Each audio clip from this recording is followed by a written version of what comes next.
Welcome to the show. Interest rates are down, housing sales are up, unemployment is up, the Dow is down. Are you confused about all the ups and downs in the economy and what it all means to you?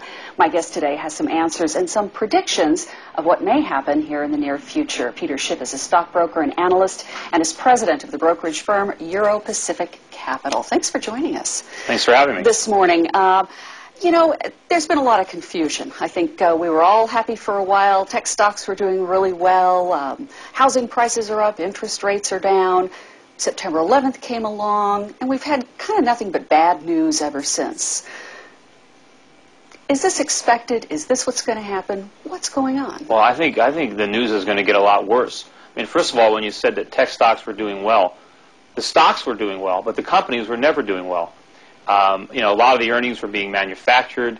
You know, a lot of the executives of the tech companies are compensated through stock options, and therefore their incentive is to do whatever they can to get the short-term price of the stock up so that they can sell their options and make money. It doesn't matter if what they're doing is sacrificing the long-term solvency of the company. They don't care about the long-term solvency because they're selling in the short run. So rising prices only benefit you if you're going to be a seller. But as a long-term investor, you've got to look at the fundamentals of the company. You've got to look at the dividend yields. You know, that's how you make your return. I mean, what a stock is, the way you value a stock, it's the present value of its future dividend streams. And most people today who are buying stocks don't even look at dividends. And most companies aren't paying them, which is one of the reasons that they can get away with faking their earnings. Because if you don't have to pay a dividend, you can pretend you're making money. Just like the reason that Enron was able to pretend they had earnings is because they didn't have to write a check. You can't send out a pro forma dividend check that says, you know, this is the money that we could have paid you out in dividends, right. You know, but don't cash it. You know, so the market is still extremely overvalued, and don't believe the propaganda, and that's what it is. When you're listening to an analyst on a lot of these popular financial shows, or the mainstream Wall Street firms, you're not getting investment advice. You're getting propaganda. These firms are trying to sell you stocks. Their real clients, their banking clients, are trying to get rid of stock. And they hire these Wall Street firms to peddle their merchandise, and they want to get as much as they can for these overvalued stocks. So you're not getting unbiased advice by the media. We are in the early stages of a bear market. This bear market is going to last for a long time. We were in a bull market from 1982 to 2000. Bear market began in 2000. It's probably going to last another 5 to 10 years. I think the bulk of the downside is going to happen in the next couple of years. Then we'll probably trade sideways for a while, but inflation will be very substantial. Just like people forget, we had a terrible bear market in the 1970s. Right. The market peaked, the Dow Jones peaked in 1966 at 1,000. It then went down to about 600 in 1974. It didn't get back above 1,000 until 1982. So from 66 to 82, you were at 1,000. Meanwhile, inflation was tremendous during that period. So $1,000 in 1982 was not $1,000 in 1966. It wasn't until 1995 that the Dow got back to 1,000 adjusted for the CPI. And I can tell you this, the market even today is much more overvalued by any valuation metric than the market was in 1966. So you can expect a far more severe bear market. And the U.S. financially is in far worse shape as a nation. You know, back in early 1970s, we were still the world's largest creditor nation. Now we're the world's largest debtor nation.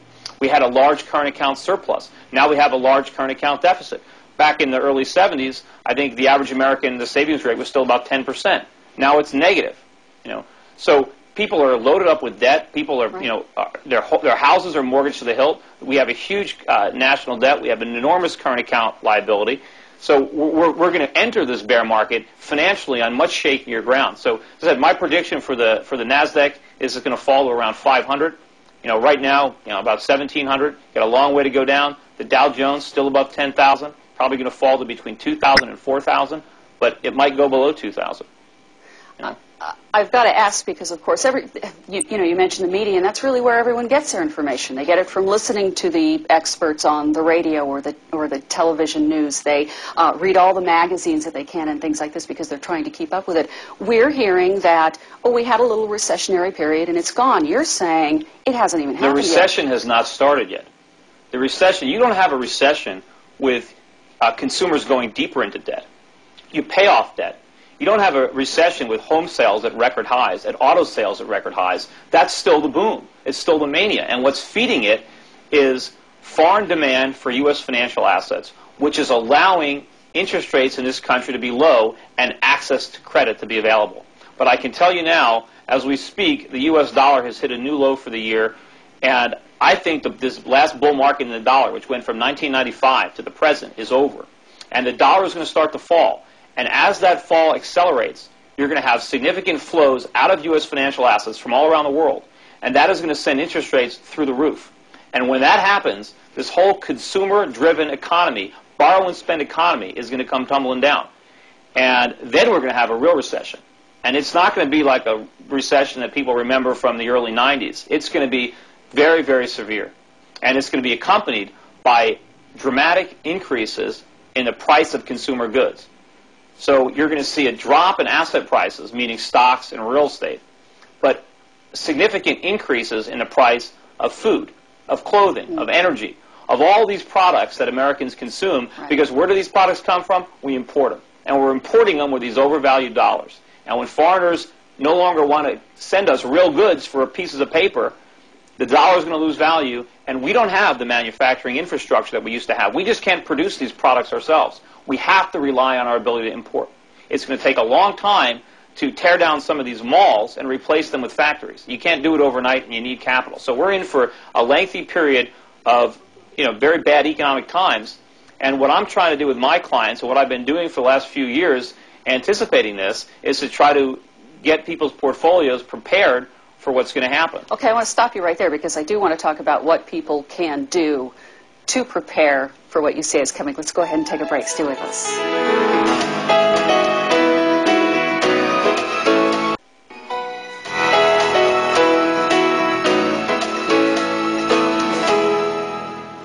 Welcome back. You say that we're really living in this imaginary bubble and that soon the bubble will burst. Do you know really what it is that it's going to be or what it's going to take in order to burst that bubble? As I said, my best guess is it's going to be the dollar going down first, which causes interest rates to rise, which will prick the bubble. It might very well be that interest rates rise on their own, and then the dollar goes down, and then the economy goes down, or a number of things could prick it. But it's a giant bubble in search of a pin, and it's going to find one. But I think the most likely pin is going to be the dollar, and I can see that now, which is why the most important thing that people can do to protect themselves is to diversify out of U.S. dollar-denominated assets, whether that's bonds, stocks, whatever you have. You don't want to be in the dollar. You want to be in other currencies. You can be in the Swiss franc. You can be in the euro. I have a lot of money in Australian dollars, New Zealand dollars. And these are great markets to invest for stocks. We've been buying stocks in Hong Kong, in Singapore, in New Zealand, Australia. And the reasons we're buying stocks there, first, are valuation. I'm buying stocks at 3, 4, 5, 6 times earnings.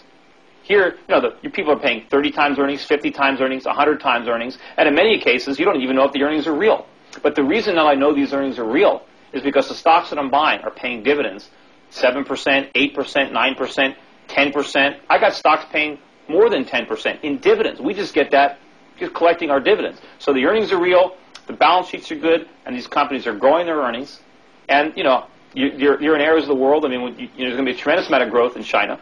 And the companies in Hong Kong or in Singapore are in very good position to benefit from that growth. And they're well-run companies. They got good balance sheets. And, their managers aren't getting rich off of stock options. They're running these companies for the benefits of the shareholders. And you can see that with the dividends. But the most important reason I'm going there is the currency. People need to be out of the U.S. dollar. During the 1970s, if you anticipated the bear market and got out of the dollar, you could have bought Swiss francs in 1972 at 23 cents. And by 1978, they were worth 70 cents. You used to get, in 1972, you got 360 yen of the dollar. I think by 78, it was down to maybe 150. So the people who got out and got into, foreign currencies or gold bullion. You could have got into gold to protect yourself. In 1972, gold was probably $120 an ounce. It went up to 800. So you could get into non-dollar assets to protect yourself from inflation and the devaluation of the dollar. And I think that this decade is going to be far worse than the 70s.